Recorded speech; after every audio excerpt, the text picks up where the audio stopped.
Today in Cannabis News, New York state regulators order non-licensed cannabis companies in the state to cease operations. The South Dakota State Senate votes to remove an affirmative defense for medical cannabis patients from the state's cannabis statute. And Thailand takes another step toward implementing federal cannabis decriminalization after its health minister signed the provision presented by the Narcotics Control Board. It's Thursday, February 10th, and this is your Trichomes Morning Buzz. Broadcasting live from the Trichomes.com studios in Southern California, it's time for your Morning Buzz. We bring you late-breaking news that keeps you up to date with what's happening in the cannabis industry. First up, New York legalized recreational cannabis consumption in March 2021, but commerce remained prohibited until state regulators could draft laws and grant permits.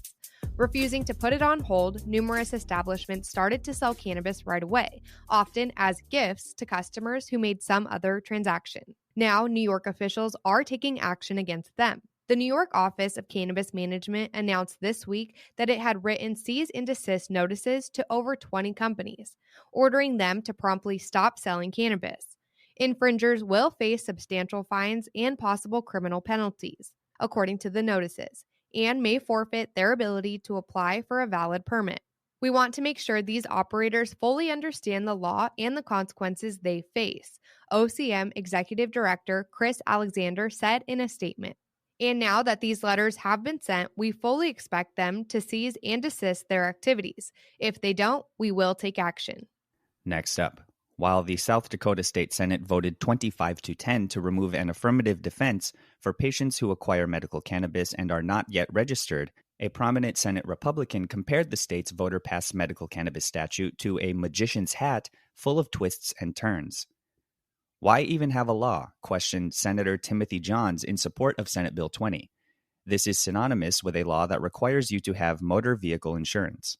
A person without a medical cannabis card granted by the State Department of Health can later provide proof of a practical benefit for utilizing and acquiring medical cannabis if they are charged with a crime, according to provisions in Initiated Measure 26, which was accepted by more than 70% of state voters in November 2020. If you have a bona fide medical need, we're not going to care anymore. We're not going to treat you as a criminal anymore, said Senator David Wheeler. This statement, however, brought Senate pro tempore Lee Schoenbeck to describe IM 26, which contains more than 90 subsections, as like a magician pulling surprises from their hat. It's like 27 of them, replied Senator Schoenbeck. The major purpose was not to decriminalize medical marijuana. Last up, Thailand has gotten even closer to becoming the first country in Asia to federally decriminalize cannabis this week, when its health minister approved a provision removing cannabis from a registry of controlled substances.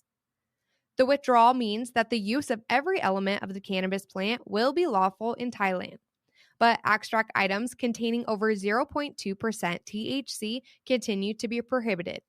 Even so, the cultivating, distributing, and possessing cannabis will still be partially controlled, maintaining the federal legality of adult-use cannabis. The ministry's declared objective is to support medical cannabis use while developing a market for cannabis-derived goods. The policy change will enter into force 120 days following the official governmental journal publishing it. Leading up to its implementation, the ministry will work to have a cannabis proposal adopted by Parliament to address a variety of regulatory issues. That was today's Buzz. Thanks for listening. For more cannabis news and insights from industry professionals and a place to discuss these stories and others, visit Trichomes.com. And be sure to catch up with all of our other cannabis industry-related podcasts like Hash It Out, Tech and Cannabis, or the International Cannabis Conversation wherever you get your podcasts. For Trichomes.com, I'm RJ Baldwin. And I'm Devin Liao. Have a great day.